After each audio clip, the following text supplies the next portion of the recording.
खालिस्तानी अतवादी हरदीप सिंह निज्जर का कतल सरी दे गुरुद्वारे के बाहर दो अणपछातियां ने मारियां गोलियां। एनआईए ने निज्जर ते ऐलानिया होया सी 10 लाख का इनाम।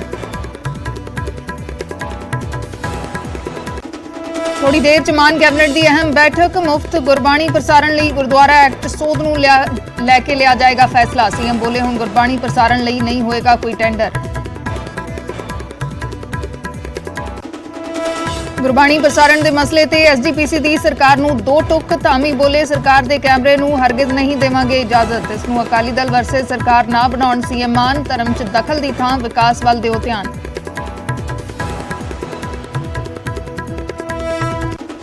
अकाली दल ने सीएम के ऐलान नूं हरमंदिर साहिब ते होए हमले वर्गा दस्सिया। सुखबीर बोले इस सिद्धा खालसा पंथ ते सिख गुरधामां ते सरकारी हल्ला। मुंह तोड़ जवाब देवेगी कौम। बीजेपी ने भी सीएम मान नूं वरजिया। जाखड़ बोले गुरु घर जाके मत्था टेकीदा मत्था लाईदा नहीं। अपनियां सियासी किड़ां कड्ढण लई धार्मिक मसलियां 'च दखल दे रहे ने सीएम। नवजोत सिंह सिद्धू ने गुरबाणी प्रसारण ते सीएम के ऐलान का कीता स्वागत। बोले मुख मंत्री भगवंत मान दा यह कदम शलाघायोग। बिना किसी पक्षपात तो सारियां लई है गुरबाणी। गुरबाणी प्रसारण के मचे घमसान के विचाले अज विधान सभा का स्पैशल सैशन। पहले दिन विछड़ियां रूहां नूं दित्ती जावेगी श्रद्धांजलि। आरडीएफ एनएचएम फंड के मसले ते केंद्र खिलाफ मते लिया सकती है सरकार। राजस्थान च रैली दौरान अरविंद केजरीवाल का वड्डा बयान। कहा दिल्ली ते पंजाब चों सानूं 50 साल तक कोई नहीं हिला सकता। असीं जित्तिया लोकां दा दिल। पंजाब च नशे ते अमित शाह के बयान ते गरमाई सियासत। आम आदमी पार्टी बोली अकाली बीजेपी सरकार ने फैलाया सी नशा। जिस गुनाह च बीजेपी खुद शामिल उसते पिंड पिंड जाके की बोलणगे भाजपाई।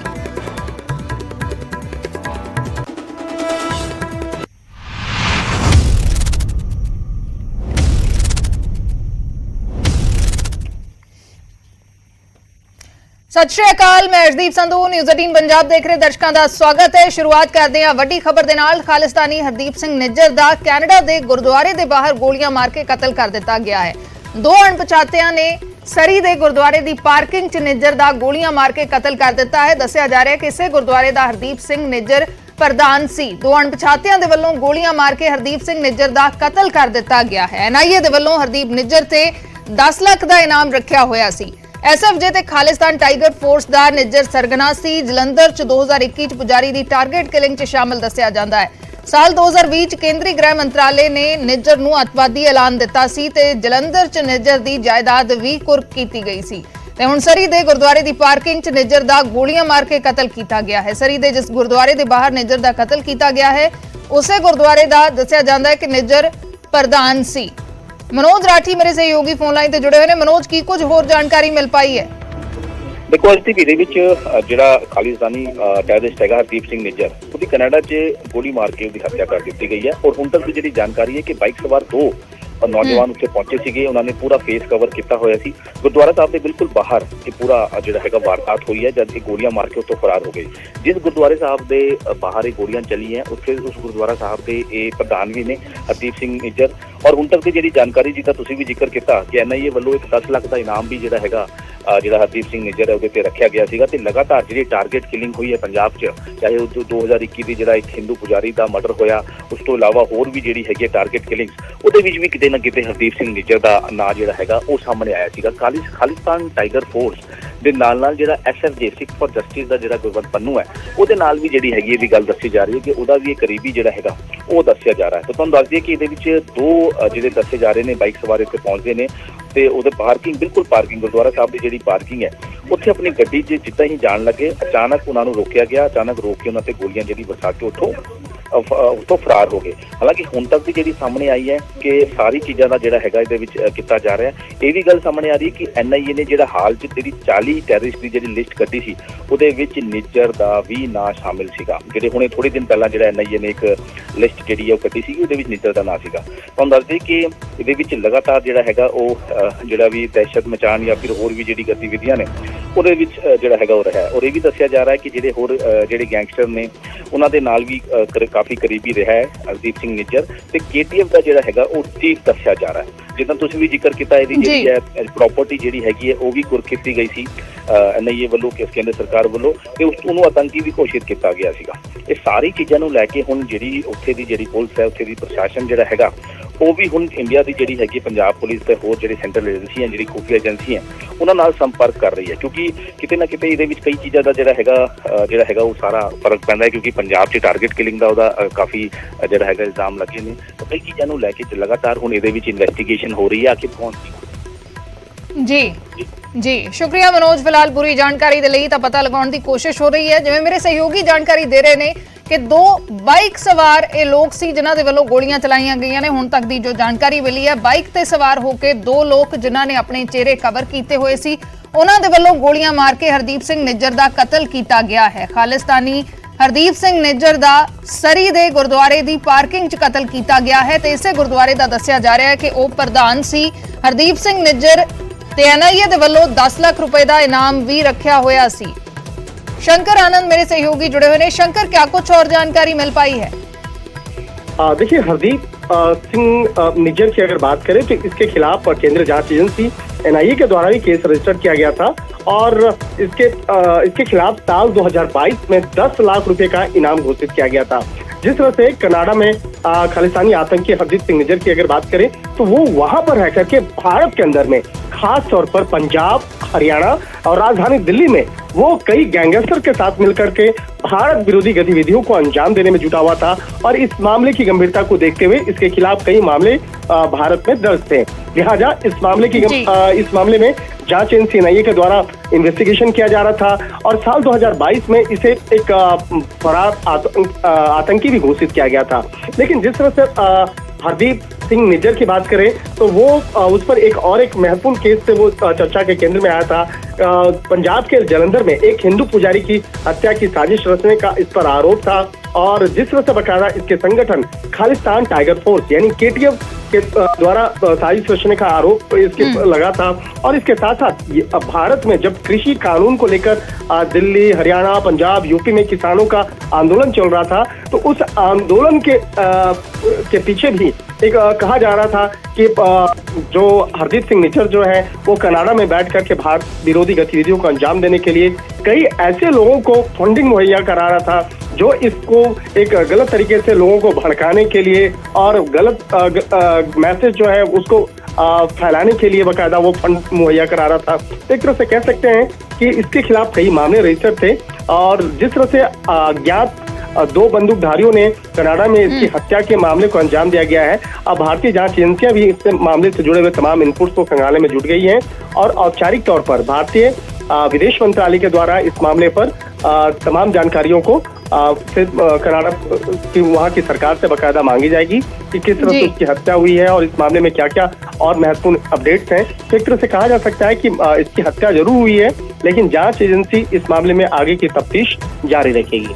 जी शुक्रिया शंकर पूरी जानकारी के लिए। तो भारत ਦੇ ਵਿੱਚ ਕਈ ਮਾਮਲੇ ਦਰਜ ਸੀ ਹਰਦੀਪ ਸਿੰਘ ਨਿੱਜਰ ਤੇ ਵਾਂਟਡ ਸੀ। NIA ਦੇ ਵੱਲੋਂ 10 ਲੱਖ ਦਾ ਇਨਾਮ ਵੀ ਰੱਖਿਆ ਗਿਆ ਸੀ ਤੇ ਹਰਦੀਪ ਸਿੰਘ ਨਿੱਜਰ ਦਾ ਸਰੀ ਦੇ ਗੁਰਦੁਆਰੇ ਦੇ ਬਾਹਰ ਗੋਲੀਆਂ ਮਾਰ ਕੇ ਕਤਲ ਕਰ ਦਿੱਤਾ ਗਿਆ ਹੈ। ਇਹ ਵੀ ਦੱਸਿਆ ਜਾਂਦਾ ਹੈ ਕਿ ਖਾਲਿਸਤਾਨ ਟਾਈਗਰ ਫੋਰਸ ਦਾ ਚੀਫ ਸੀ ਹਰਦੀਪ ਸਿੰਘ ਨਿੱਜਰ ਤੇ ਇਸ ਦੇ ਨਾਲ ਹੀ 6 ਫॉर ਜਸਟਿਸ ਦੇ ਨਾਲ ਵੀ ਇਸ ਦਾ ਸਬੰਧ ਸੀ ਤੇ ਉਸ ਵੇਲੇ ਜੋ ਰੈਫਰੈਂਡਮ ਕਰਾਇਆ ਗਿਆ ਸੀ ਖਾਲਿਸਤਾਨ ਰੈਫਰੈਂਡਮ ਬਰੈਂਪਟਨ ਦੇ ਵਿੱਚ ਉਸ ਦੇ ਵਿੱਚ ਵੀ ਇਸ ਦਾ ਵੱਡਾ ਰੋਲ ਦੱਸਿਆ ਜਾਂਦਾ ਹੈ। ਤਾਂ ਹਰਦੀਪ ਸਿੰਘ ਨਿੱਜਰ ਦਾ ਗੋਲੀਆਂ ਮਾਰ ਕੇ ਕਤਲ ਕਰ ਦਿੱਤਾ ਗਿਆ ਹੈ। ਹੁਣ ਤੱਕ ਜੋ ਜਾਣਕਾਰੀ ਮਿਲੀ ਹੈ ਕਿ 2 ਬਾਈਕ ਸਵਾਰਾਂ ਦੇ ਵੱਲੋਂ ਗੋਲੀਆਂ ਮਾਰ ਕੇ ਹਰਦੀਪ ਸਿੰਘ ਨਿੱਜਰ ਦਾ ਕਤਲ ਕੀਤਾ ਗਿਆ ਹੈ ਸਰੀ ਦੇ ਗੁਰਦੁਆਰੇ ਦੀ ਪਾਰਕਿੰਗ 'ਚ ਤੇ ਉਸ ਸਰੀ ਦੇ ਗੁਰਦੁਆਰੇ ਦਾ ਹਰਦੀਪ ਸਿੰਘ ਨਿੱਜਰ ਪ੍ਰਧਾਨ ਵੀ ਦੱਸਿਆ ਜਾਂਦਾ ਹੈ ਤੇ 2 ਅਣਪਛਾਤਿਆਂ ਦੇ ਵੱਲੋਂ ਗੋਲੀਆਂ ਚਲਾਈਆਂ ਗਈਆਂ ਨੇ। ਚਿਹਰੇ ਉਹਨਾਂ ਦੇ ਕਵਰ ਕੀਤੇ ਹੋਏ ਸੀ। ਇਹ ਵੀ ਜਾਣਕਾਰੀ ਮਿਲ ਰਹੀ ਹੈ। ਹਰਦੀਪ ਸਿੰਘ ਨਿੱਜਰ ਜੋ ਵਾਂਟਡ ਸੀ ਕਈ ਕੇਸਾਂ ਦੇ ਵਿੱਚ ਇੰਡੀਆ ਦੇ ਵਿੱਚ ਭਾਰਤ ਦੇ ਵਿੱਚ NIA ਦੇ ਵੱਲੋਂ 10 ਲੱਖ ਦਾ ਇਨਾਮ ਵੀ ਰੱਖਿਆ ਗਿਆ ਸੀ। ਗ੍ਰਹਿ ਮੰਤਰਾਲੇ ਦੇ ਵੱਲੋਂ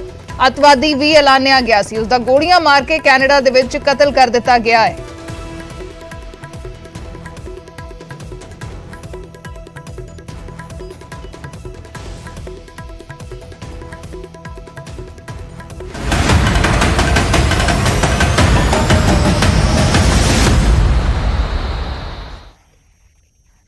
खबर है इस वेले दी। गवर्नर ने मुड़ विधानसभा सैशन ते सवाल चुके ने। अज जो स्पैशल सैशन शुरू होने जा रहा है उस ते पंजाब दे गवर्नर ने सवाल चुके ने। गवर्नर बनवारी लाल पुरोहित ने स्पीकर नूं एक होर चिट्ठी लिखी है ते कहा है कि स्पैशल सैशन नूं बुलाउण दी जरूरत नहीं सी। गवर्नर दे वल्लों ये चिट्ठी लिखी गई है। पंजाब के गवर्नर ने स्पीकर नूं चिट्ठी लिखी है। अज जो स्पैशल सैशन सद्या गया है उसनूं लैके चिट्ठी भेजी गई है ते लिखिया है कि स्पैशल सैशन नूं बुलाउण दी जरूरत नहीं सी। स्पीकर कुलतार संधवा तो पुछया है कि जे इजलास च करन लई कुछ खास काम नहीं तां विशेष इजलास बुलाउण दी लोड़ क्यों सी। जो काम इस सैशन च करना चाहुंदे हो वो अगले सैशन च कर सकदे सी। दस दईए कि इस तो पहला भी गवर्नर ने स्पीकर कुलतार संधवा नूं चिट्ठी लिखी सी जिस च स्पैशल सैशन का एजेंडा मंगिया सी ते नाल ही पुछया सी कि विशेष इजलास नूं किस कानून के तहत बुलाया गया सी, जिसका विधान सभा सकत्रे दे वल्लों जवाब भेजिया गया सी कि हाले एजेंडा तय नहीं है। तो यह भी कहा गया कि बजट इजलास खत्म नहीं होया सी, मुलतवी होया सी, यानी कि उसे दी कंटिन्यूटी है। पंकज कपाही मेरे सहयोगी इस वेले लाइव जुड़ चुके हैं। पंकज, एक होर चिट्ठी ते गवर्नर ये भी कह रहे हैं कि स्पैशल इजलास बुलाउण दी जरूरत ही नहीं सी। जे कोई बड़ा काम नहीं सी तो कोई जरूरत नहीं सी इस इजलास नूं बुलाउण दी, क्योंकि इस तो बाद सैशन होना है तो उसे दे विच ये काम कीते जा सकदे सी। बिल्कुल अर्श, चिट्ठियां का दौर जारी है। पहला मुख्यमंत्री वर्सिस राजपाल की चिट्ठी देखने को मिलती सी, जवाब ते सवाल जिहड़े ने वो पूछे जाते थे। और हुण ये दूसरी चिट्ठी बैक टू बैक जिहड़ी है वो गवर्नर के वल्लों स्पीकर कुलतार संधवा नूं भेजी गई, क्योंकि अज 2 बजे विधान सभा इजलास जिहड़ा है वो शुरू होएगा। विछड़ियां रूहां नूं श्रद्धांजलि दी जानी है। कल दूसरा दिन सैशन का होना वै और केंद्र सरकार दे रूरल डिवेलपमेंट फंड नूं लैके किस तरीके दे नाल सरकार प्रस्ताव लैके आएगी उस बाबत चर्चा होएगी। और इस दे नाल जिहड़ा नैशनल हैल्थ स्कीम के तहत केंद्र सरकार ने फंड रोकिया होया उस बाबत जिहड़ा विचार वटांदरा किया जाएगा, प्रस्ताव लिया जाएगा। इस तो इलावा SGPC नूं लैके लिया जाएगा। लेकिन इसे विचाले थोड़ी देर पहला गवर्नर के वल्लों चिट्ठी जिहड़ी है वो एक होर कुलतार सिंह संधवा जिहड़े पंजाब विधान सभा के स्पीकर ने उन्हां नूं भेजी गई। और उस चिट्ठी दे विच लिखिया गया कि जिहड़ा जवाब स्पीकर कुलतार संधवा वल्लों दिता गया सीगा जदों ये पुछया गया सी कि सैशन बुलाउण दी जरूरत की पई है, क्यों सैशन बुलाया गया, तां रिप्लाई जिहड़ा है वो विधान सभा के स्पीकर के वल्लों किया गया सी। और इस गल का जिक्र किया गया सी कि जिहड़ा पिछला बजट इजलास सीगा उसे नूं कंटीन्यू किया होया वै और इस ये कारण दस्सिया और कुछ ज़्यादा वजह नहीं दसियां।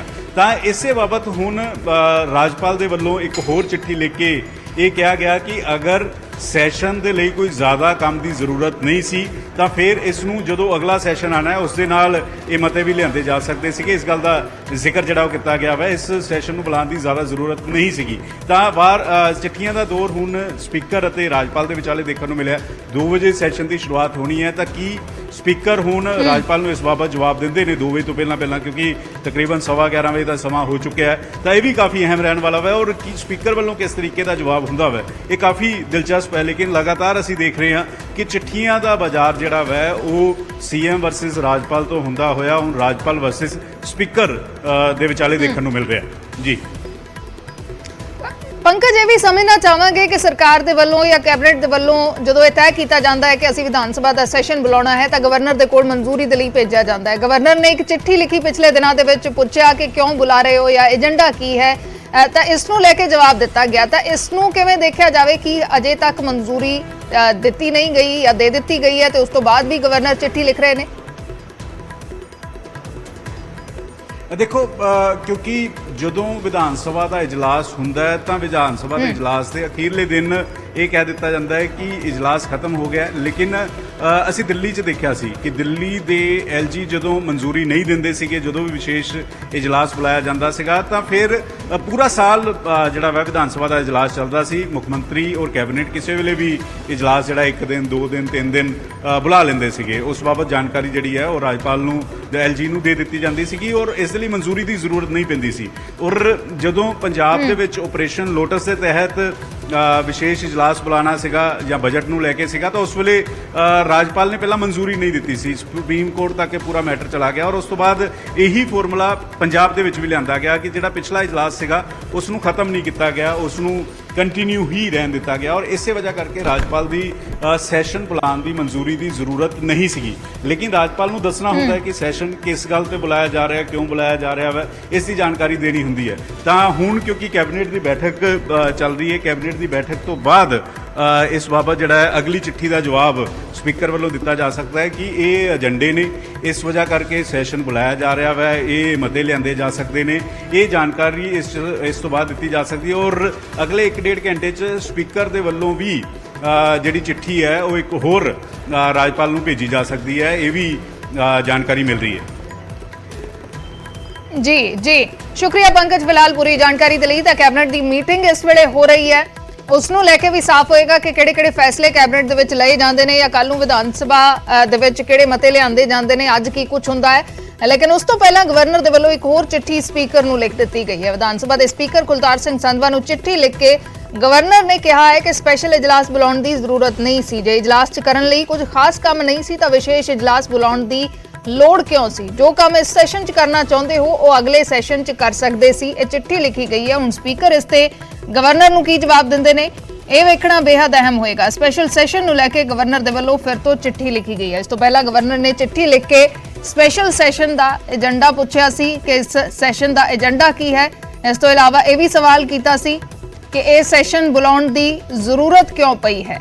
ਤਾਂ ਉਸ ਵੇਲੇ ਜਵਾਬ ਦਿੱਤਾ ਗਿਆ ਸੀ ਵਿਧਾਨ ਸਭਾ ਸਕੱਤਰੇਤ ਦੇ ਵੱਲੋਂ, ਤੇ ਉਸ ਵੇਲੇ ਕਿਹਾ ਗਿਆ ਸੀ ਕਿ ਇਹ ਜਿਹੜਾ ਬਜਟ ਸੈਸ਼ਨ ਇਸ ਤੋਂ ਪਹਿਲਾਂ ਹੋਇਆ ਹੈ ਉਹ ਬਜਟ ਸੈਸ਼ਨ ਮੁਲਤਵੀ ਹੋਇਆ ਸੀ, ਖਤਮ ਨਹੀਂ ਹੋਇਆ ਸੀ ਤੇ ਉਸ ਦੀ ਕੰਟੀਨਿਊਟੀ ਹੈ। ਇਸ ਤੋਂ ਇਲਾਵਾ ਇਹ ਵੀ ਕਿਹਾ ਗਿਆ ਸੀ ਕਿ ਏਜੰਡਾ ਹਾਲੇ ਤੈਅ ਨਹੀਂ ਹੈ, BAC ਦੀ ਮੀਟਿੰਗ ਦੇ ਵਿੱਚ ਏਜੰਡਾ ਤੈਅ ਹੋਏਗਾ। ਤਾਂ ਹੁਣ ਫਿਰ ਤੋਂ ਵਿਧਾਨ ਸਭਾ ਦਾ ਅੱਜ ਸੈਸ਼ਨ ਹੈ, 2 ਵਜੇ ਸੈਸ਼ਨ ਦੀ ਸ਼ੁਰੂਆਤ ਹੋਣੀ ਹੈ, ਲੇਕਿਨ ਉਸ ਤੋਂ ਪਹਿਲਾਂ ਇੱਕ ਹੋਰ ਚਿੱਠੀ ਗਵਰਨਰ ਦੇ ਵੱਲੋਂ ਲਿਖੀ ਗਈ ਹੈ।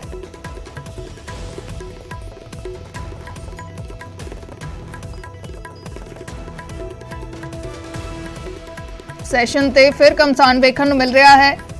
ਅੱਜ ਸਪੈਸ਼ਲ ਸੈਸ਼ਨ ਵਿਧਾਨ ਸਭਾ ਦਾ ਸ਼ੁਰੂ ਹੋਣ ਜਾ ਰਿਹਾ, 2 ਦਿਨਾਂ ਦਾ ਇਹ ਸੈਸ਼ਨ ਹੈ ਤੇ ਉਸ ਨੂੰ ਲੈ ਕੇ ਗਵਰਨਰ ਦੇ ਵੱਲੋਂ ਇੱਕ ਹੋਰ ਚਿੱਠੀ ਸਪੀਕਰ ਨੂੰ ਲਿਖੀ ਗਈ ਹੈ। ਇਸ ਤੋਂ ਪਹਿਲਾਂ ਸਪੀਕਰ ਨੂੰ ਚਿੱਠੀ ਲਿਖ ਕੇ ਗਵਰਨਰ ਨੇ ਸਪੈਸ਼ਲ ਸੈਸ਼ਨ ਦਾ ਏਜੰਡਾ ਮੰਗਿਆ ਸੀ ਤੇ ਨਾਲ ਹੀ ਪੁੱਛਿਆ ਸੀ ਕਿ ਵਿਸ਼ੇਸ਼ ਇਜਲਾਸ ਕਿਸ ਕਾਨੂੰਨ ਦੇ ਤਹਿਤ ਬੁਲਾਇਆ ਗਿਆ, ਜਿਸ ਦਾ ਵਿਧਾਨ ਸਭਾ ਸਕੱਤਰੇਤ ਦੇ ਵੱਲੋਂ ਜਵਾਬ ਦਿੱਤਾ ਗਿਆ ਸੀ ਕਿ ਸੈਸ਼ਨ ਦਾ ਏਜੰਡਾ ਹਾਲੇ ਤੈਅ ਨਹੀਂ ਹੈ। ਤੇ ਉਹਨਾਂ ਨੇ ਇਹ ਵੀ ਕਿਹਾ ਕਿ ਬਜਟ ਸੈਸ਼ਨ ਮੁਲਤਵੀ ਹੋਇਆ ਸੀ, ਖਤਮ ਨਹੀਂ ਹੋਇਆ ਸੀ, ਤਾਂ ਉਸੇ ਦੀ ਕੰਟੀਨਿਊਟੀ ਹੈ। ਤਾਂ ਉਸੇ ਨੂੰ ਲੈ ਕੇ ਹੁਣ ਗਵਰਨਰ ਨੇ ਫਿਰ ਚਿੱਠੀ ਲਿਖੀ ਹੈ, ਕਿਹਾ ਹੈ ਕਿ ਜੇ ਇਜਲਾਸ 'ਚ ਕਰਨ ਲਈ ਕੁਝ ਖਾਸ ਕੰਮ ਨਹੀਂ ਸੀ ਤਾਂ ਵਿਸ਼ੇਸ਼ ਇਜਲਾਸ ਬੁਲਾਉਣ ਦੀ ਲੋੜ ਕਿਉਂ ਸੀ? ਜੋ ਕੰਮ ਇਸ ਸੈਸ਼ਨ 'ਚ ਕਰਨਾ ਚਾਹੁੰਦੇ ਹੋ ਉਹ ਅਗਲੇ ਸੈਸ਼ਨ 'ਚ ਵੀ ਕਰ ਸਕਦੇ ਸੀ। ਇਹ ਗਵਰਨਰ ਦੇ ਵੱਲੋਂ ਚਿੱਠੀ 'ਚ ਲਿਖਿਆ ਗਿਆ ਹੈ। ਹੁਣ ਸਪੀਕਰ ਇਸ ਦਾ ਕੀ ਜਵਾਬ ਦਿੰਦੇ ਨੇ, ਸਰਕਾਰ ਇਸ ਨੂੰ ਕਿਸ ਤਰੀਕੇ ਨਾਲ ਦੇਖਦੀ ਹੈ, ਇਹ ਵੇਖਣਾ ਬੇहद ਅਹਿਮ ਹੋਏਗਾ।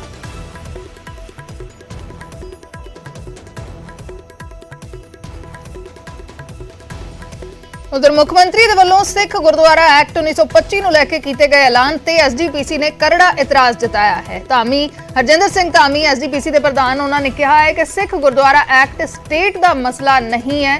ਸਟੇਟ ਇਸ ਐਕਟ ਦੇ ਵਿੱਚ ਕੋਈ ਸੋਧ ਨਹੀਂ ਕਰ ਸਕਦੀ, ਕੇਂਦਰ ਸੋਧ ਕਰ ਸਕਦਾ ਹੈ, ਉਹ ਵੀ SGPC ਦੀਆਂ ਸਿਫਾਰਿਸ਼ਾਂ ਤੋਂ ਬਾਅਦ। ਹਰਜਿੰਦਰ ਸਿੰਘ ਧਾਮੀ ਦੇ ਵੱਲੋਂ ਪ੍ਰੈਸ ਕਾਨਫਰੰਸ ਕੀਤੀ ਗਈ ਤੇ ਉਸ ਦੇ ਦੌਰਾਨ ਕਿਹਾ ਗਿਆ ਕਿ CM ਮਾਨ ਦੱਸੋ ਕਿ ਇਹ ਧਾਰਮਿਕ ਦਖਲਅੰਦਾਜ਼ੀ ਨਹੀਂ, ਧਰਮ ਦੇ ਮਾਮਲੇ ਦੇ ਵਿੱਚ ਕੀ ਇਹ ਸਿਆਸੀ ਦਖਲਅੰਦਾਜ਼ੀ ਨਹੀਂ? ਇਹ ਸਵਾਲ ਉਹਨਾਂ ਦੇ ਵੱਲੋਂ ਕੀਤਾ ਗਿਆ। ਕਿਹਾ ਕਿ ਇਸ ਵੇਲੇ ਗੁਰਬਾਣੀ ਪ੍ਰਸਾਰਣ ਬਿਲਕੁਲ ਫ੍ਰੀ ਹੈ, ਗੁਰਬਾਣੀ ਪ੍ਰਸਾਰਣ ਦੇ ਮੁੱਦੇ ਦਾ ਸਿਆਸੀਕਰਨ ਕਰ ਦਿੱਤਾ ਗਿਆ ਹੈ। ਉਹਨਾਂ ਨੇ ਕਿਹਾ ਕਿ ਇਸ ਲੜਾਈ ਨੂੰ ਅਕਾਲੀ ਦਲ ਵਰਸਸ ਸਰਕਾਰ ਨਾ ਬਣਾਓ। ਕਿਹਾ ਕਿ ਹੁਣ ਅਸੀਂ ਓਪਨ ਟੈਂਡਰ ਲਿਆ ਰਹੇ ਹਾਂ ਤਾਂ ਵੀ ਸਰਕਾਰ ਵਿਰੋਧ ਕਰ ਰਹੀ ਹੈ ਤੇ ਹੁਣ ਕਹਿ ਰਹੇ ਨੇ ਕਿ ਅਸੀਂ ਐਕਟ ਦੇ ਵਿੱਚ ਸੋਧ ਕਰਾਂਗੇ, ਲੇਕਿਨ ਇਹ ਸਟੇਟ ਦਾ ਮਸਲਾ ਨਹੀਂ ਹੈ, ਸਟੇਟ ਇਸ ਐਕਟ ਦੇ ਵਿੱਚ ਸੋਧ ਨਹੀਂ ਕਰ ਸਕਦੀ।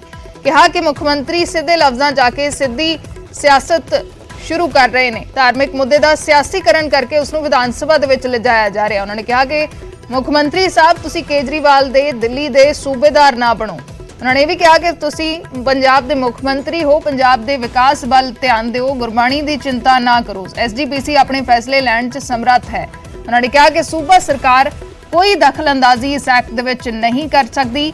CM ਆਪਣੇ ਦਿੱਲੀ ਦੇ ਆਕਾਵਾਂ ਨੂੰ ਖੁਸ਼ ਕਰਨ ਦੇ ਵਿੱਚ ਲੱਗੇ ਹੋਏ ਨੇ। ਧਾਰਮਿਕ ਲੜਾਈ ਤੇ CM ਮਾਨ ਸਿਆਸੀ ਰੋਟੀਆਂ ਸੇਕ ਰਹੇ ਨੇ। ਮੈਨੂੰ ਦੁੱਖ ਵੀ ਆ ਤੇ ਮੈਨੂੰ ਤਰਸ ਵੀ ਆਉਂਦਾ। ਦੁੱਖ ਇਸ ਗੱਲ ਦਾ ਕਿ ਅੱਗੇ ਬਾਹਰਲੀਆਂ ਸਰਕਾਰਾਂ ਨਾਲ ਲੜਦੇ ਸੀ ਤੇ ਹੁਣ ਪੰਜਾਬ ਦੀ ਸਰਕਾਰ ਜਿਹੜੀ ਭਲੀ ਭਾਂਤ ਜਾਣਦੀ ਆ ਉਹਦੇ ਨਾਲ ਸਾਨੂੰ ਇਹ ਰੂਬਰੂ ਹੋਣਾ ਪਿਆ। ਤਰਸ ਇਸ ਗੱਲ ਦਾ ਕਿ ਪੰਜਾਬ ਦੇ ਵਿੱਚ ਐਡਵੋਕੇਟ ਜਨਰਲ ਤੇ ਉਹਨਾਂ ਦੀ ਸਮੂਹਿਕ ਤੌਰ ਤੇ ਸਾਰੀ ਜਿੰਨੀ ਬਾਡੀ ਆ ਉਹ ਭਲੀ ਭਾਂਤ ਕਾਨੂੰਨ ਦੇ ਚੰਗੀ ਤਰ੍ਹਾਂ ਵਾਕਫ ਆ ਤੇ ਘਾੜੇ ਆ ਕਾਨੂੰਨ ਦੇ। ਉਹਨਾਂ ਨੂੰ ਇਸ ਗੱਲ ਦਾ ਵੀ ਇਲਮ ਆ ਕਿ ਇਹ ਸੈਂਟਰਲ ਐਕਟ ਆ, ਇਹ ਸਟੇਟ ਸਬਜੈਕਟ ਨਹੀਂ ਗਾ, ਤੇ ਮੈਨੂੰ ਅਫਸੋਸ ਆ ਉਹਨਾਂ ਨੇ ਵੀ ਇਹਦੇ ਬਾਰੇ ਕੋਈ ਰਾਏ ਤੇ ਪ੍ਰਗਟਾਵਾ ਨਹੀਂ ਕੀਤਾ। ਜਿਹੜੀ ਇਸ ਐਕਟ ਦੇ ਵਿੱਚ ਅਮੈਂਡਮੈਂਟ ਕਰਨ ਦੀ ਗੱਲ ਹੈ, ਇਹ ਸਟੇਟ ਨੂੰ ਕੋਈ ਅਧਿਕਾਰ ਨਹੀਂ ਗਾ, ਉਹ ਕਾਨੂੰਨਨ ਤੌਰ ਦੇ ਉੱਤੇ ਬਿਲਕੁਲ ਬਾਹਰ ਆ, ਇਹਦੇ ਵਿੱਚ ਇਹ ਕੁਝ ਵੀ ਨਹੀਂ ਕਰ ਸਕਦੇ। ਦੇਖੋ ਦੋ ਤਰ੍ਹਾਂ ਨਾਲ ਪਹਿਲਾਂ ਸੀ ਭਈ ਇਹਨਾਂ ਦਾ ਜਨਮ ਸਿੱਧ ਅਧਿਕਾਰ ਆ, ਹੁਣ ਅਸੀਂ ਓਪਨ ਟੈਂਡਰ ਕੀਤੇ, ਹੁਣ ਅਸੀਂ ਓਪਨ ਟੈਂਡਰ ਨਹੀਂ ਹੋਣ ਦੇਣੇ। ਕੀ ਮੈਂ ਪੁੱਛਣਾ ਚਾਹੁੰਦਾ ਵੀ ਹੁਣ ਇਹ ਧਰਮ ਦੇ ਵਿੱਚ ਸਿੱਧੀ ਦਖਲਅੰਦਾਜ਼ੀ ਨਹੀਂ? ਕੀ ਲੋਕਾਂ ਦੂਜੀਆਂ ਸਰਕਾਰਾਂ ਨੂੰ ਕੋਸਦੇ ਆ ਤੇ ਫਿਰ ਹੁਣ ਸੱਚਖੰਡ ਦੇ ਵਿੱਚ ਇਹ ਅੰਮ੍ਰਿਤ ਗੁਰਬਾਣੀ ਦਾ ਪ੍ਰਸਾਰ ਜਾਣਾ, ਤੇ ਹੁਣ ਤੁਸੀਂ ਤਾਂ ਸਿੱਧੀ ਆ ਕੇ ਮੈਂ ਸਮਝਦਾ ਸਿੱਧੇ ਲਫ਼ਜ਼ਾਂ ਦੇ ਵਿੱਚ ਆ ਕੇ ਸਿੱਧੀ ਸ਼ੁਰੂਆਤ ਕਰ ਦਿੱਤੀ ਆ। ਇਦੋਂ ਵੱਡੀ ਦਖਲਅੰਦਾਜ਼ੀ ਹੋਰ ਕੀ ਹੋ ਸਕਦੀ ਆ ਕਿ ਇੱਕ ਧਾਰਮਿਕ ਮੁੱਦੇ ਨੂੰ ਰਾਜਨੀਤੀਕਰਨ ਕਰਕੇ ਜਿਹਦਾ ਕੋਈ ਅਧਿਕਾਰ ਵੀ ਨਹੀਂਗਾ ਉਹਨੂੰ ਆਪਾਂ ਅਸੈਂਬਲੀ ਦੇ ਵਿੱਚ ਲਿਜਾ ਰਹੇ ਹਾਂ। ਸੋ ਇਹ ਮੈਂ ਇਹਨਾਂ ਦੇ ਐਕਟ ਨੂੰ ਹਾਈਲੀ ਕੰਡੈਮ ਕਰਦਾ। ਨਾਲ ਇਹਨਾਂ ਨੂੰ ਇਹ ਵੀ ਕਹਿਣਾ ਚਾਹੁੰਦਾ ਕਿ ਇਹ 103 ਸਾਲ ਦੇ ਵਿੱਚ ਬੜੀਆਂ ਸਰਕਾਰਾਂ ਆਈਆਂ ਤੇ ਬੜੀਆਂ ਸਰਕਾਰਾਂ ਗਈਆਂ, ਕਿਸੇ ਨੇ ਹੀਹਾ ਨਹੀਂ ਕੀਤਾ। ਜੇ ਟੁੱਕ ਮਾਤਰ ਹੀਹਾ ਕਿਸੇ ਨੇ ਕੀਤਾ ਵੀ ਆ, ਉਹ ਕਰਨ ਤੋਂ ਬਾਅਦ ਫਿਰ ਉਹਨੂੰ ਆਪਣੇ ਪਛਤਾਵੇ ਦੇ ਹੰਝੂ ਜਿਹੜੇ ਵਹਾਉਣੇ ਪਏ। ਤੇ ਮੈਂ ਨਿਮਰਤਾ ਸਹਿਤ ਇਹਨੂੰ ਬੇਨਤੀ ਇਹਨਾਂ ਨੂੰ ਕਰਦਾ, ਮੁੱਖ ਮੰਤਰੀ ਸਾਹਿਬ ਨੂੰ, ਦਿੱਲੀ ਦੇ ਤੁਹਾਡੇ ਪ੍ਰਧਾਨ ਕੇਜਰੀਵਾਲ, ਸ਼੍ਰੀ ਅਰਵਿੰਦ ਕੇਜਰੀਵਾਲ, ਉਹਨਾਂ ਦੇ ਸੂਬੇਦਾਰ ਨਾ ਬਣੋ। ਤੁਸੀਂ ਪੰਜਾਬ ਦੇ ਮੁੱਖ ਮੰਤਰੀ ਆ ਤੇ ਪੰਜਾਬ ਦੇ ਮੁੱਖ ਮੰਤਰੀ ਨੇ ਪੰਜਾਬ ਦੇ ਡਿਵੈਲਪਮੈਂਟ ਤੇ ਹੋਰ ਕਾਰਜਾਂ ਦੇ ਵਿੱਚ ਤਵੱਕੋ ਦੇਣੀ ਆ। ਧਰਮ ਦੇ ਵਿੱਚ ਗੁਰਬਾਣੀ ਦੀ ਚਿੰਤਾ ਨਾ ਕਰੋ, ਇਹ ਛੇਤੀ ਤੁਹਾਨੂੰ ਇਹਦਾ ਫਰੂਟਫੁਲ ਐਕਟ ਜਿਹੜਾ ਸਾਹਮਣੇ ਆ ਜਾਊਗਾ, ਕਿਉਂਕਿ ਇੱਕ ਧਿਰ ਬਣ ਕੇ ਅਸੀਂ ਨਾ ਹੈ ਤੇ ਨਾ ਅਸੀਂ ਧਿਰ ਬਣਨਾ। ਅਸੀਂ ਤਾਂ ਉਹ ਗੱਲ ਕਰਾਂਗੇ ਜਿਹੜੀ ਗੱਲ ਲੋਕਾਂ ਤੱਕ ਪਹੁੰਚਾਉਣ ਲਈ ਸਾਰਥਕ ਤੌਰ ਤੇ ਉਹ ਸਾਡੇ ਨਾਲ ਚੱਲੇ। ਸਿੱਖ ਗੁਰਦੁਆਰਾ ਅਮੈਂਡਮੈਂਟ ਬਿੱਲ 2016, ਇਹ ਹੋਇਆ ਕੀ ਸੀ ਕਿ 2004 ਦੇ ਵਿੱਚ ਇੱਕ ਨੋਟੀਫਿਕੇਸ਼ਨ ਆਈ ਕਿ ਸਹਿਜਧਾਰੀ ਜਿਹੜੇ ਆ ਉਹਨਾਂ ਨੂੰ ਵੋਟ ਪਾਉਣ ਦਾ ਕੋਈ ਅਧਿਕਾਰ ਨਹੀਂ। ਉਹ ਨੋਟੀਫਿਕੇਸ਼ਨ ਸਹਿਜਧਾਰੀ ਫੈਡਰੇਸ਼ਨ ਨੇ ਚੈਲੰਜ ਕਰ ਦਿੱਤੀ। ਉਹ ਚੈਲੰਜ ਦੇ ਵਿੱਚ ਉਹਨਾਂ ਦੇ ਹੱਕ ਵਿੱਚ ਹੋ ਗਈ ਕਿ ਬਾਈ ਨੋਟੀਫਿਕੇਸ਼ਨ ਸਿੱਖ ਗੁਰਦੁਆਰਾ ਐਕਟ ਦੇ ਵਿੱਚ ਕੋਈ ਪ੍ਰੋਵੀਜ਼ਨ ਨਹੀਂ। ਉਹਦੇ ਵਿੱਚ ਪ੍ਰੋਵੀਜ਼ਨ ਕੀ ਆ ਕਿ ਪਹਿਲਾਂ ਸ਼੍ਰੋਮਣੀ ਗੁਰਦੁਆਰਾ ਪ੍ਰਬੰਧਕ ਕਮੇਟੀ ਉਹ ਆਪ ਹਾਊਸ ਦੇ ਵਿੱਚ ਪਾਸ ਕਰੇ, ਫਿਰ ਉਹ ਪਾਰਲੀਮੈਂਟ ਦੇ ਵਿੱਚ ਜਾ ਕੇ ਉਹ ਪਾਰਲੀਮੈਂਟ ਦੇ ਵਿੱਚ ਦੋਨਾਂ ਹਾਊਸ ਦੇ ਵਿੱਚ ਫਿਰ ਉਹ ਬਿੱਲ ਬਣ ਕੇ ਉਹ ਆਵੇ। ਆ ਉਹਦੀ ਸਾਬਤੀ ਆ, ਸਾਬਤ ਸੂਰਤ ਹੈ ਵੀ ਜਿਹੜੀ ਸਰਦਾਰ ਸ਼੍ਰੀ ਰਾਜਨਾਥ ਸਿੰਘ ਜਿਹੜੇ ਉਦੋਂ ਹੋਮ ਮਿਨਿਸਟਰ ਸੀਗੇ, ਅਸੀਂ ਸੁਪਰੀਮ ਕੋਰਟ ਦੇ ਵਿੱਚ ਉਸ ਕੇਸ ਦੇ ਖਿਲਾਫ ਆਪਣੇ ਪਾਈ ਪਟੀਸ਼ਨ, ਪਰ ਮੀਨਵਾਈਲ ਸਰਕਾਰ ਨੇ ਅਮੈਂਡਮੈਂਟ ਕਰ ਦਿੱਤੀ, ਜਿਹਦੀ ਨੋਟੀਫਿਕੇਸ਼ਨ ਫਿਰ ਸਰਕਾਰ ਨੇ 6 ਮਈ 2016 ਨੂੰ ਕੀਤੀ। ਆ ਦੋਏ ਆ, ਇੱਕ ਰਾਜਨਾਥ ਸਿੰਘ ਉਹਨਾਂ ਦਾ ਪਾਰਲੀਮੈਂਟ 'ਚ ਪਾਸ ਕੀਤਾ ਆ ਫਿਰ ਜਿਹੜੀ ਪਾਸ ਹੋਣ ਤੋਂ ਬਾਅਦ ਜਿਹੜੀ ਉਹਨਾਂ ਦੀ ਲੀਗਲ ਤੌਰ ਦੇ ਉੱਤੇ ਗਜਟ ਨੋਟੀਫਿਕੇਸ਼ਨ ਬਣਦੀ ਆ। ਇਹ ਇਸ ਗੱਲ ਦਾ ਸਬੂਤ ਆ ਕਿ ਇਹ ਸਿੱਖ ਗੁਰਦੁਆਰਾ ਐਕਟ ਦੇ ਵਿੱਚ ਕਿਵੇਂ ਅਮੈਂਡਮੈਂਟਾਂ ਤਰਮੀਮਾਂ ਹੋਣੀਆਂ। ਆ ਇੱਕ CWP 6929/2008, ਡੇਟ ਆਫ ਡਿਸੀਜਨ 25/9/2008।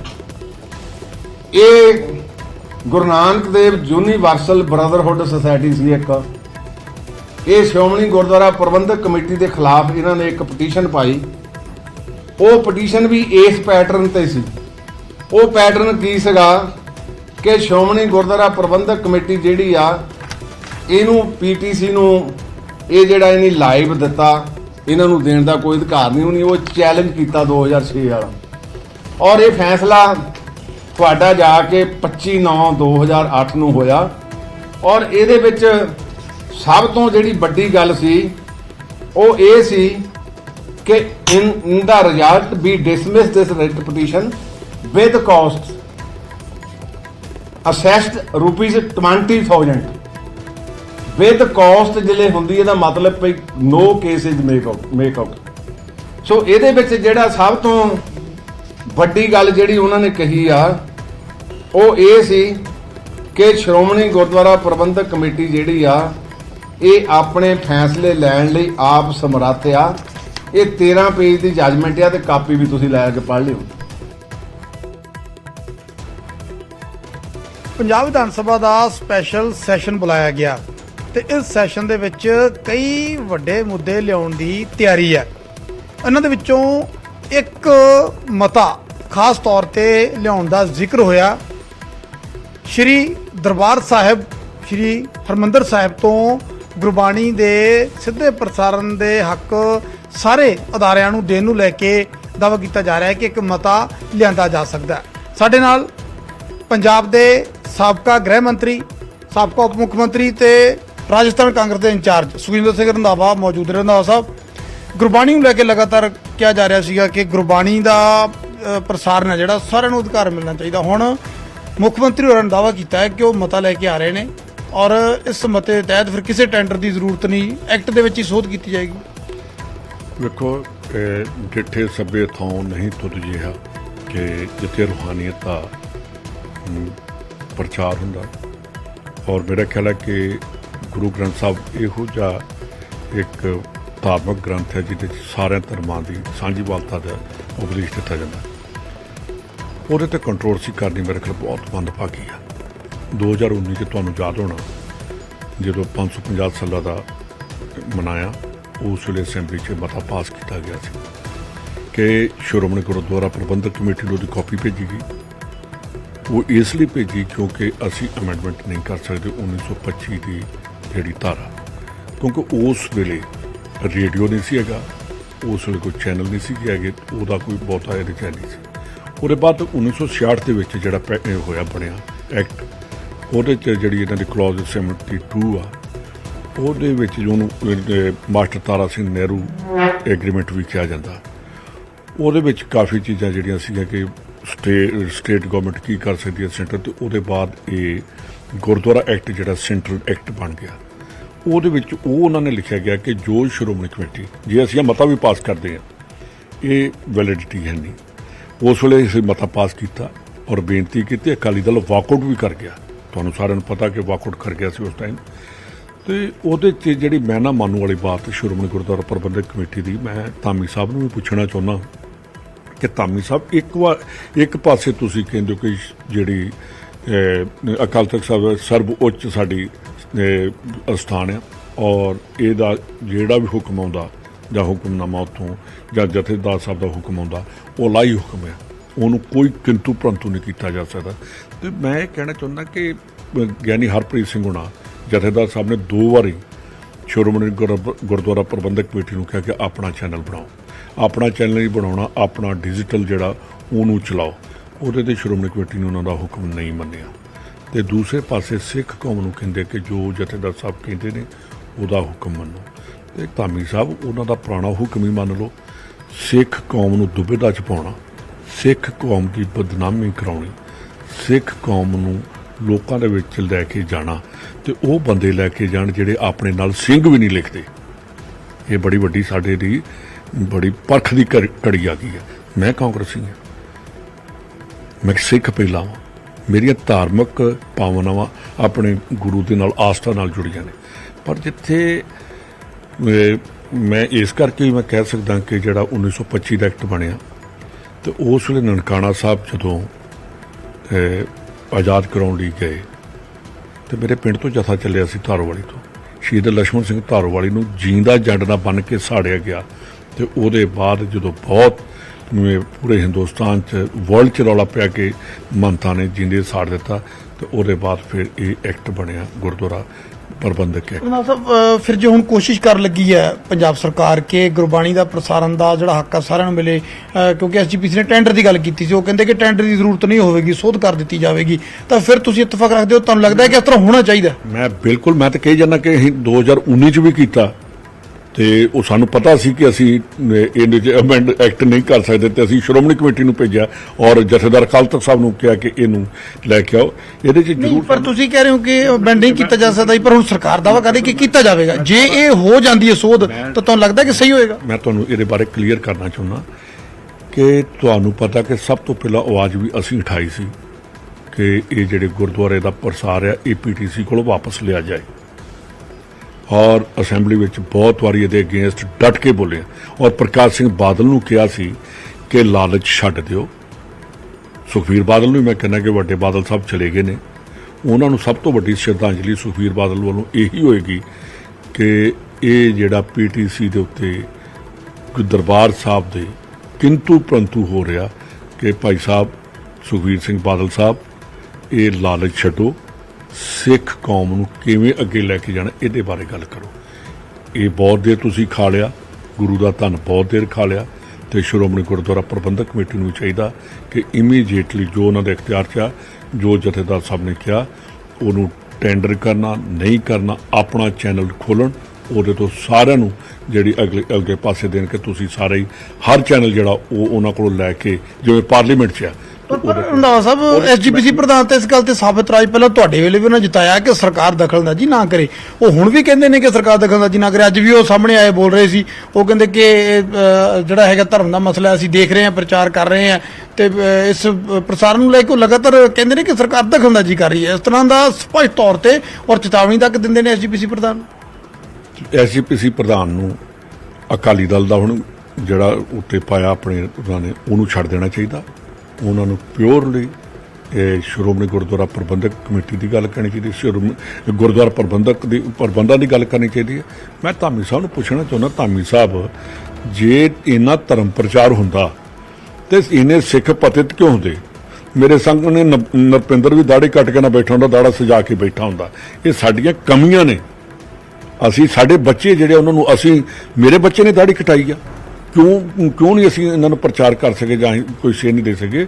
ਇਹਦੇ ਤੋਂ ਧਾਮੀ ਸਾਹਿਬ ਆਪਣੀ ਜ਼ਿੰਮੇਵਾਰੀ ਤੋਂ ਭੱਜ ਨਹੀਂ ਸਕਦੇ। ਇਹ ਨਹੀਂ ਕਹਿ ਸਕਦੇ ਕਿ ਅਸੀਂ ਪ੍ਰਚਾਰ ਕੀਤਾ।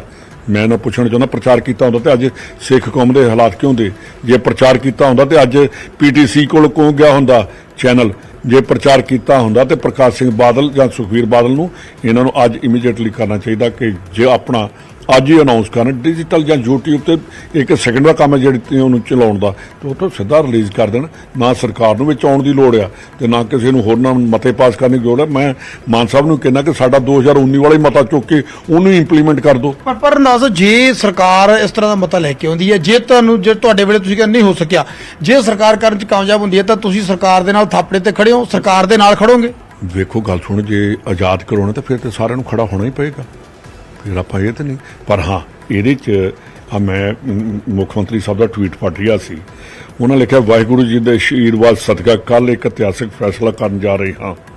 ਸਮੂਹ ਸੰਗਤਾਂ ਦੀ ਮੰਗ ਮੁਤਾਬਕ ਸਿੱਖ ਗੁਰਦੁਆਰਾ ਐਕਟ 1925 ਇੱਕ ਨਵੀਂ ਧਾਰਾ ਜੋੜ ਰਹੇ ਹਾਂ ਜੋ ਨਹੀਂ ਜੋੜੀ ਜਾ ਸਕਦੀ। ਕਿ ਹਰਿਮੰਦਰ ਸਾਹਿਬ ਤੋਂ ਗੁਰਬਾਣੀ ਦਾ ਪ੍ਰਸ਼ਾਸਨ ਸਭ ਲਈ ਮੁਫਤ ਹੋਏਗਾ। ਜ਼ਰੂਰ ਹੋਣਾ ਚਾਹੀਦਾ ਮੁਫਤ। ਜੇ ਕਿਸੇ ਨੇ ਦਰਬਾਰ ਸਾਹਿਬ ਦੀ ਗੁਰਬਾਣੀ ਤੋਂ ਪੈਸਾ ਕਮਾਇਆ ਤੇ ਮੇਰਾ ਨਹੀਂ ਖਿਆਲ ਵਾਹਿਗੁਰੂ ਨੂੰ ਬਖਸ਼ੇਗਾ। ਗੁਰੂ ਦਾ ਧਨ ਜਿਹੜਾ ਨਾ ਬਹੁਤ ਔਖਾ ਪਹੁੰਚਾਇਆ ਜਾਂਦਾ, ਤੇ ਉਹਨਾਂ ਨੇ ਕਿਹਾ ਕਿ ਨੋ ਟੈਂਡਰ ਇਜ਼ ਰਿਕੁਆਇਰਡ। ਕੱਲ੍ਹ ਦੀ ਕੈਬਨਿਟ 'ਚ 20 ਜੂਨ ਨੂੰ ਵਿਧਾਨ ਸਭਾ ਦਾ ਮਤਾ ਆਵੇਗਾ।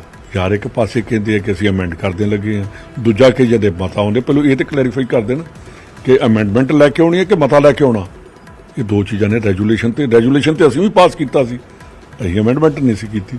ਤੇ ਜੇ ਇਹਨਾਂ ਨੂੰ ਹੁਣ ਲਿਆ ਕੇ ਆਉਣੀ ਚਾਹੀਦੀ ਹੈ ਅਮੈਂਡਮੈਂਟ, ਨਾ ਕਿ ਰੈਜੂਲੇਸ਼ਨ। ਤਾਂ ਤੁਸੀਂ ਫਿਰ ਸਰਕਾਰ ਦੇ ਨਾਲ ਸਟੈਂਡ ਇਸ ਮੁੱਦੇ ਤੇ ਕਰੋਗੇ, ਸੁਝਾਅ ਦਿਓਗੇ ਕਿ ਆਪਾਂ ਇਦਾਂ ਨਹੀਂ ਇਦਾਂ ਕੀਤਾ ਜਾ ਸਕਦਾ? ਕਿਉਂਕਿ ਵਿਧਾਨ ਸਭਾ ਡਿਸਕਸ਼ਨ ਹੁੰਦੀ ਆ, ਤਾਂ ਹੈਲਦੀ ਡਿਸਕਸ਼ਨ ਮੰਨੀਏ ਕਿ ਉੱਥੇ ਇਸ ਮੁੱਦੇ ਤੇ ਕਾਂਗਰਸ ਤੇ ਸੱਤਾ ਧਿਰ, ਚਾਹੇ ਬਾਕੀ ਵਿਰੋਧੀ ਔਰ ਅਕਾਲੀ ਦਲ, ਤਾਂ ਨਹੀਂ ਲੱਗਦਾ ਕਿ ਤੁਹਾਡੇ ਨਾਲ, ਕਿਉਂਕਿ ਉਹ ਤਾਂ ਸਾਫ਼ ਤੌਰ ਤੇ ਕਹਿੰਦੇ ਆ ਕਿ ਧਰਮ 'ਚ ਦਖਲਅੰਦਾਜ਼ੀ ਕਰ ਰਹੇ ਹੋ ਤੁਸੀਂ, ਤਾਂ ਕੀ ਇਸ ਮੁੱਦੇ ਤੇ ਡਿਸਕਸ਼ਨ ਫਿਰ ਮੰਨਿਆ ਜਾਵੇ ਕਿ ਹੈਲਦੀ ਡਿਸਕਸ਼ਨ ਹੋਵੇਗੀ? ਜੇ ਸਰਕਾਰ 'ਚ ਤੁਹਾਨੂੰ ਲੱਗਦਾ ਕਿ ਇੱਥੇ ਆਏ ਨਹੀਂ ਆਏ ਹੋਣਾ ਚਾਹੀਦਾ, ਤਾਂ ਤੁਹਾਡੇ ਸੁਝਾਅ ਉੱਥੇ ਨਜ਼ਰ ਆ ਸਕਦੇ? ਜੇ ਮੁੱਖ ਮੰਤਰੀ ਸਾਹਿਬ ਆਪਣੀ ਹਉਮੈ ਛੱਡ ਕੇ ਸੁਣਨਗੇ, ਜ਼ਰੂਰ ਸੁਣਾਵਾਂਗੇ। ਔਰ ਸਿੱਖ ਕੌਮ ਲਈ ਇੱਕ ਮੁੱਦੇ ਤੇ ਕਿ ਸਿਰ ਨੀਵਾਂ ਨਾ ਹੋਵੇ ਸਿੱਖ ਕੌਮ ਦਾ, ਸਿੱਖ ਕੌਮ ਦੇ ਉੱਤੇ ਕਿੰਤੂ ਪ੍ਰੰਤੂ ਨਾ ਹੋਵੇ। ਦਰਬਾਰ ਸਾਹਿਬ ਦੇ ਗੁਰਬਾਣੀ ਪ੍ਰਸਾਰਣ ਦੇ ਉੱਤੇ ਇੰਨਾ ਪੋਲੀਟੀਸਾਈਜ਼ ਨਾ ਕੀਤਾ ਜਾਵੇ। ਅੱਗੇ ਬਹੁਤ ਅਸੀਂ ਨੁਕਸਾਨ ਉਠਾਇਆ, ਉਹ ਦੁਬਾਰਾ ਚੀਜ਼ਾਂ ਤੋਂ ਨਾ ਉਠਾਇਆ ਜਾਵੇ। ਉਹ ਗੱਲ ਹੋਣੀ ਚਾਹੀਦੀ ਆ ਜੋ ਸਿੱਖ ਕੌਮ ਦੀ ਚੜ੍ਹਦੀ ਕਲਾ ਦੀ ਗੱਲ ਹੋਵੇ। ਇਹੋ ਜਿਹੀ ਨਾ ਗੱਲ ਹੋਵੇ ਕਿ ਅਸੀਂ ਆਪਣੀ ਕੌਮ ਨੂੰ ਹੀ ਕਠਿਆਰੇ ਵਿੱਚ ਖੜਾ ਕਰੀਏ। ਇਹ ਨਹੀਂ ਹੋਣ ਦੇਵਾਂਗੇ। ਔਰ ਮੇਰੇ ਖਿਆਲ 'ਚ ਕਿ ਮੈਂ ਇੱਕ ਤੁਕ ਪੜ੍ਹ ਕੇ ਤੁਹਾਨੂੰ ਦੱਸਦਾ ਕਿ ਇਹੋ ਹੀ ਬਾਦਲਾਂ ਨੇ ਕੀਤਾ ਸੀ, ਇਹੋ ਕਿਤੇ ਅਗਲੀ ਸਰਕਾਰ ਨਾ ਕਵੇ। ਜਿਸ ਕੇ ਅੰਤਰ ਰਾਜ ਅਭਿਮਾਨ ਸੋ ਨਰਕ ਪਾਤੀ ਹੋਵਤ ਸੁਆਨ। ਇਹ ਬਾਦਲਾਂ ਨੇ ਕੀਤਾ ਸੀ ਕਿ ਉਹਨਾਂ ਨੇ ਅਭਿਮਾਨ ਦੇ ਵਿੱਚ ਸਿੱਖ ਕੌਮ ਦਾ ਨੁਕਸਾਨ ਨਹੀਂ ਹੋਣਾ ਚਾਹੀਦਾ।